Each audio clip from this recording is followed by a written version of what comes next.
মানে আপনি কি মিন করতে চাইছেন? এই অ্যাক্সিডেন্টের সাথে আমার কোনো রকম কানেকশন আছে? আমি তো এখনো কিছুই বলিনি ডক্টর মৈনাক। তার আগেই আপনাকে এত টেন্স দেখাচ্ছে কেন বলুন তো? Is everything alright? Yeah alright. And excuse me, আমার পেশেন্টকে দেখার আছে প্লিজ। সব থেকে বড় কথা, আমি একটা জিনিস বুঝতে পারছি না, আপনি এইভাবে আমার হসপিটালে এসে আমাকে চার্জ কেন করছেন? এক্স্যাক্টলি, ওই মোমেন্টে থ্যাঙ্কফুলি ফর্চুনেটলি কোইন্সিডেন্টালি হি ওয়াজ দেয়ার, মানে তার জন্য আমরা খড়িকে সঙ্গে সঙ্গে ওর গাড়িতে করে এখানে নিয়ে আসতে পেরেছি। আর ও এখানে আসা মাত্র ট্রিটমেন্ট শুরু করে দিয়েছে। Why are you saying all this Tani? আমি জাস্ট জানতে চাইছিলাম যে উনিও তো ওই সময় সেম স্পটে ছিলেন, তাই উনি যদি গাড়িটাকে দেখে থাকেন, ওই অ্যাক্সিডেন্টটা হতে দেখে থাকেন। তানি প্লিজ, ওই এখন এখন এখন খড়ি ক্রিটিক্যাল, এখন প্লিজ এইসব প্রশ্ন উত্তর এখন ডোন্ট ডু দিস। কি করা উচিত এখন? কিছু একটা কর না, প্লিজ প্লিজ ডু সামথিং। আমি দেখছি। 2 মিনিট, দুটো প্রশ্ন। আচ্ছা, যখন অ্যাক্সিডেন্টটা হয় আপনি এক্স্যাক্টলি ওই স্পট থেকে কতটা দূরে ছিলেন? না দেখুন, খড়ির একটু পরে জ্ঞান ফিরলে খড়ি হয়তো সবটাই বলে দেবে, কারণ ও নিশ্চয়ই দেখে থাকবে কোন গাড়ির সাথে ওর অ্যাক্সিডেন্ট হয়েছে। তাও আপনি যদি কিছু জেনে থাকেন তাহলে বলতে পারেন আমাদের, মানে কোন গাড়ি, কতটা স্পিডে ছিল, নাম্বার প্লেট, এইসব। না মানে আমি সেই সময় ওই এক্স্যাক্ট লোকেশনেই ছিলাম ঠিকই, কিন্তু অন্যদিকে, আই মিন ওপাশের ফুটপাতে। সো আমি দেখিনি এক্স্যাক্টলি কোন গাড়িটার সাথে অ্যাক্সিডেন্ট হয়েছে। স্যার, পেশেন্টের অবস্থা একদম ভালো নেই, আপনি তাড়াতাড়ি আসুন প্লিজ। মহিনা অবস্থা ভালো না, তাহলে তাহলে ব্লাড তো আনতে হবে না। যদি এখানে না পাওয়া যায় তাহলে কোথা থেকে অ্যারেঞ্জ করতে হবে? তুই আমাকে বল কোথা থেকে অ্যারেঞ্জ করতে হবে, কী করতে হবে, নাম করতে হবে, please just tell me, because আমি বুঝতে পারছি না কী করতে হবে। I am just so puzzled. বুঝতে পারছি দাদা। Do something. ডক্টর, আমরা কাছাকাছি সব জায়গায় খোঁজ নিয়ে ফেলেছি, কিন্তু কোনো জায়গায় ব্লাড পাওয়া যাচ্ছে না। তাহলে কী করবো আমরা? Is there a way out? খড়ি কী হবে? দাদা ভাই সমস্ত ফোর্স লাগিয়ে দেয়, যেখান থেকে পারিস ব্লাড অ্যারেঞ্জ কর প্লিজ। আমি ওদিকটা দেখছি। যেখান থেকে ব্লাড রীতি শোন। এক্সকিউজ মি, আচ্ছা খড়ি সিংহের ব্লাড গ্রুপ কি? Positive madam.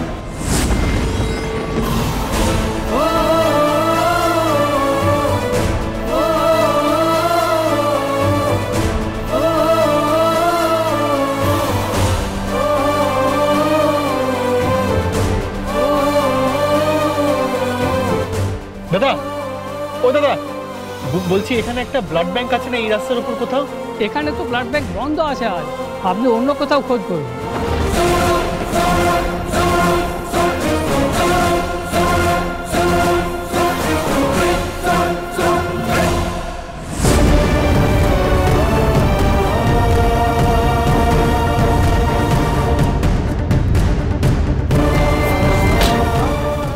কি করবো এবার? ও পজিটিভ ব্লাড তো এখানেও নেই। গড, কি করবো?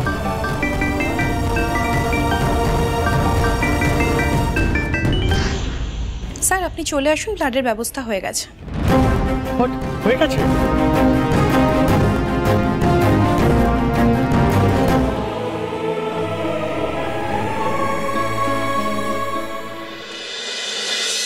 ম্যাডাম, ওই ব্লাড কে দিয়েছে পেশেন্টকে? উনি এই কেবিনেই আছেন, যান দেখা করে আসুন।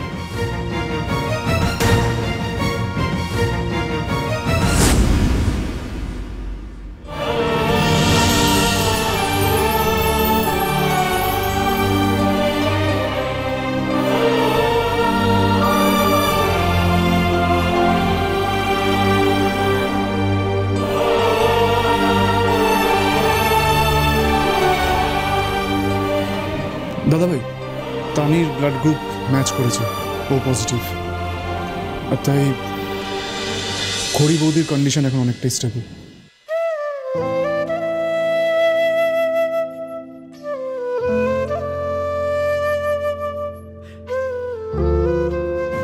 Thank you. I'm so grateful for this. তুই আমায় তোর কাছে একেবারে ঋণী বানিয়ে দিলি, আর এই ঋণ আমি কোনোদিন শোধ করতে পারবো না। ঋণ কেন বলছিস সিদ্ধি? এটা তো আমি আমার দায়িত্ব থেকে করেছি। দেখ, খুড়ির মা আমাকে নিজের মেয়ে বলে মেনেছেন, তাহলে তো সম্পর্কে খুড়ি আমার বোন হলো, তাই না? কিন্তু ভগবান আমাদের মধ্যে এতদিন কোনো রক্তের সম্পর্ক তৈরি করেননি। সেই জন্যই বোধহয় এইবার সুযোগ করে দিলেন আমাদের রক্তের সম্পর্ক তৈরি করার।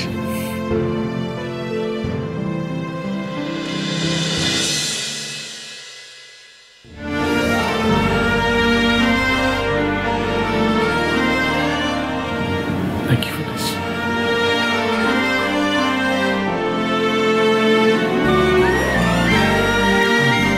ময়না, খড়ির ক্যাবিনটা কোন দিকে? এই তো বেরিয়ে রাইট হ্যান্ড সাইড।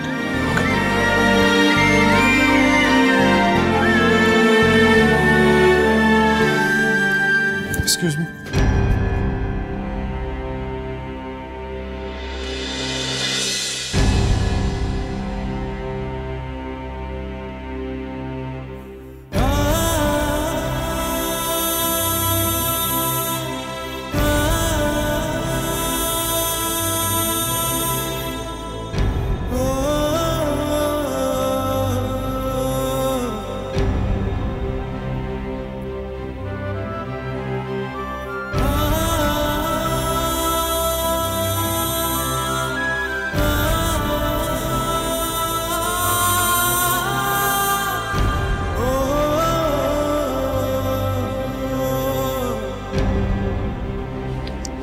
আজ তোর ভালোবাসার কাছে আমি হেরে গেলাম ঋদ্ধি।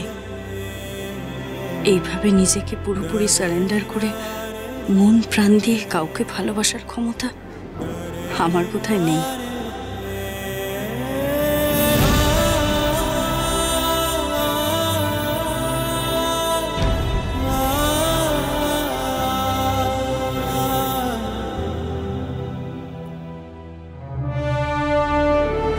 মৈনাক অ্যাক্সিডেন্টের সময় উল্টো দিকের ফুটপাথেই ছিল, তাহলে তোর জানা উচিত কোন গাড়ির সাথে খুড়ির অ্যাক্সিডেন্ট হয়েছিল। কিন্তু কিছুই জানে না বলে কাটিয়ে গেল কেন বুঝতে পারছি না। এখন আমাকে সত্যিটা কে বলতে পারবে, খুড়ি নাকি মৈনাক?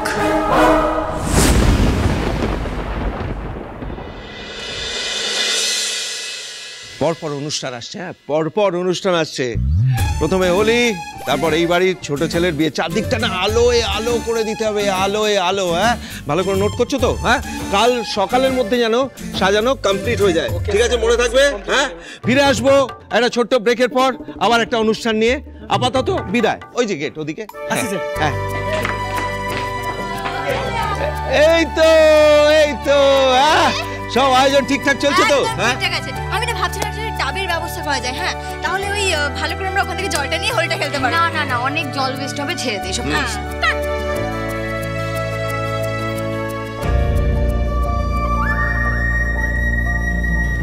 দোলের সাথে সাথে সবাই তো বিয়ের অ্যারেঞ্জমেন্ট শুরু করে দিয়েছে। এইসব আমি আটকাবো কি করে? মাকে কিভাবে বোঝাবো যে এই বিয়েটা আমি করবো না? আচ্ছা ঋদ্ধি খুড়ি কাউকে খবর দিচ্ছে না কেন? কোথায় যে গেল? ফোনটাও তো কেটে দিল, তারপর আর কোনো খবর নেই। আমার কিন্তু এবার ভারী সন্দেহ হচ্ছে, ভালো লাগছে না। কিছু কিছু হয়নি তো ওদের? না আন্টি, কি হবে?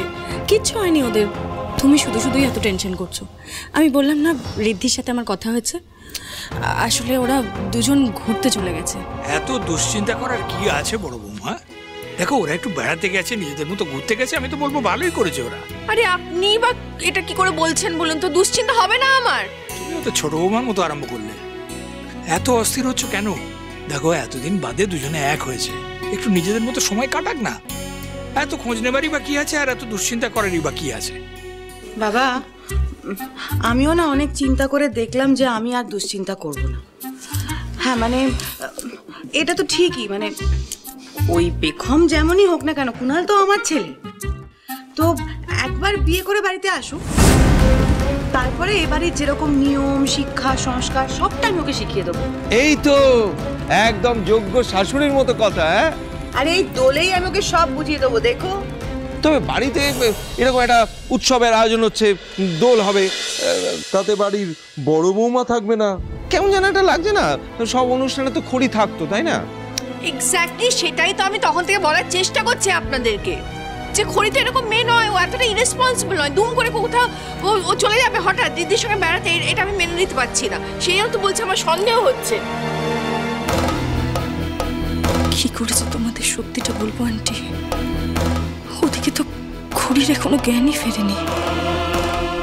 মেয়েটাকে আমি আমার বোন বলে মেনেছি। হে ভগবান, প্লিজ প্লিজ তুমি খড়িকে সুস্থ করে দাও।